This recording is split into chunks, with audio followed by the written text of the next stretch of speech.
That was John Allaire with The Sonic Properties of Fire. My name is Yamina Tsalamlal, and I want to welcome everyone to the very first episode of In Session. This is a new iPolitics show about the intersection between arts and politics. And who better to start us off than Ottawa native John Allaire. John, welcome to the show.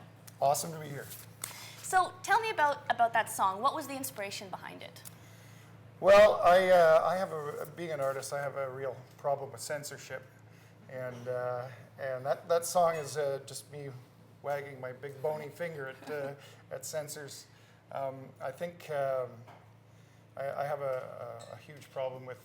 There's been regimes throughout time that have wanted to control information and through censorship, and I just think that's a nasty, nasty thing.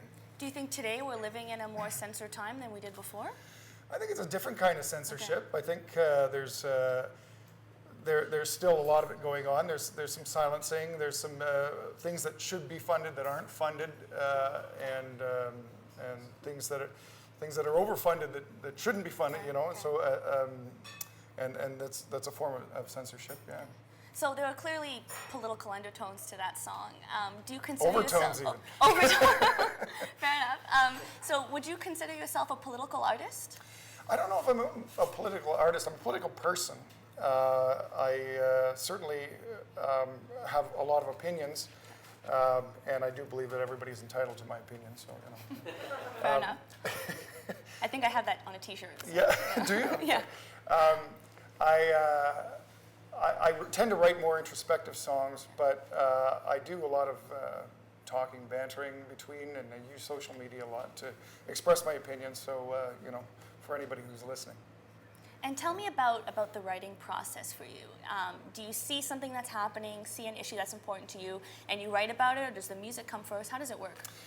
It's actually, for me, it's two separate things. I write the music generally first, if I have a song idea, or I go and pick the music that seems to fit the lyrical idea that I have. Okay. So that they're kind of exclusive processes for me. I write music, and then I write the lyrics, and I find the lyrics that fit into. And then it kind of just comes together. And sometimes. Okay. Sometimes. Sometimes it ends up in the trash bin. Yeah. Sometimes it comes together. Yeah. Right. So take me back a little bit. You've been playing music for about 30 years. How did you first get into music? I guess my sisters are significantly older than I am. They're 15 and 16 years older than I am, and one of my sisters, well, they both are musicians, but one of them is a guitar player, and she taught me how to play guitar, and I would steal down into their room and steal Beatle records and try to play along to them. So I guess that's kind of where it started. And what's the first song that you learned how to play? Wow, the first song I learned how to play. Can you remember? I think it was Neil Young's version of Four Strong Winds. Oh, wonderful. Yeah. Wonderful. I don't know if I could play right now. But you could back in the day. I could back in the day. Yeah. So I also know that you used to be in a punk band. So what was it that got you into punk? Was it the sound, or rather the sort of anti-establishment activist approach that it has to music? I think it was more sort of the rebellious, individualistic nature of the punk rock music. The sort of lashing against the mundane elements of music that were coming out with some of these big arena rock bands in the 70s, and sort of the do-it-yourself nature. I think I sort of came to the politics of a lot of the bands later on, when once I was sort of entrenched into listening to punk rock. I started listening to bands like The Clash, who did have something to say, about the social situation they were in.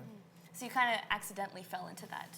Well, I sort of came in through the back door, Yeah. Do you still think you have a little bit of punk attitude? I think I have a lot of punk attitude. I think a lot of people think I have too much punk attitude. And so, going aside from punk, I know that you've been compared to Bob Dylan, Neil Young, who you've mentioned already. Do you consider yourself their contemporary?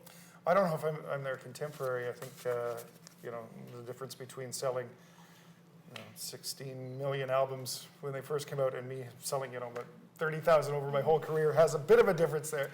Okay. But But they're both the outspoken artists, political artists. Yeah, they are.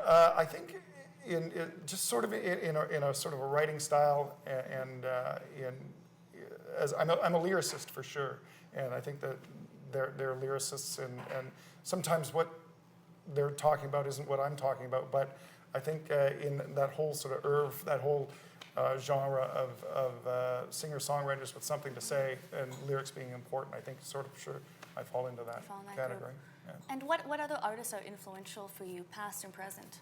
Oh, I'm a huge Elvis Costello fan. I love his stuff. He's for me, he's kind of like an ultimate entertainer. He's well spoken. He is an actual entertainer. Like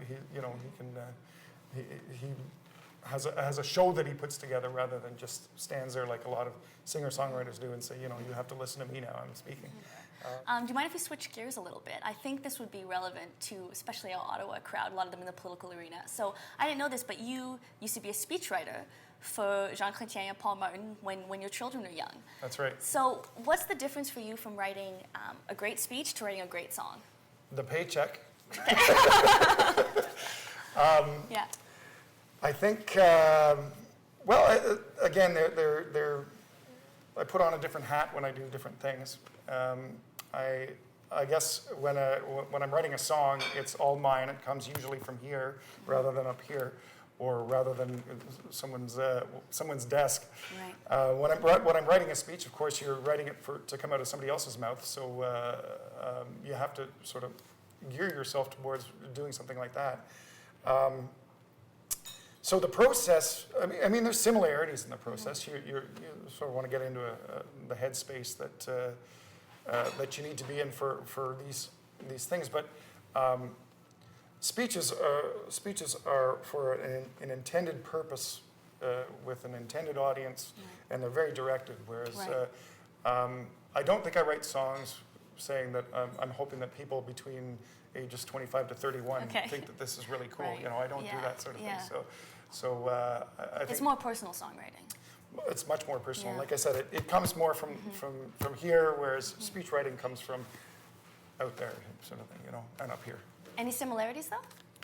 Yeah, I guess creative process is creative process. So I have to kick everybody out of the house and get work done.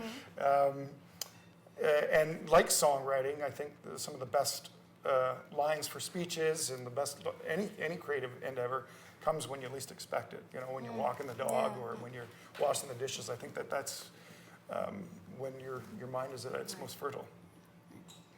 Now, we have a new government. It's bright, shiny, and new, very optimistic.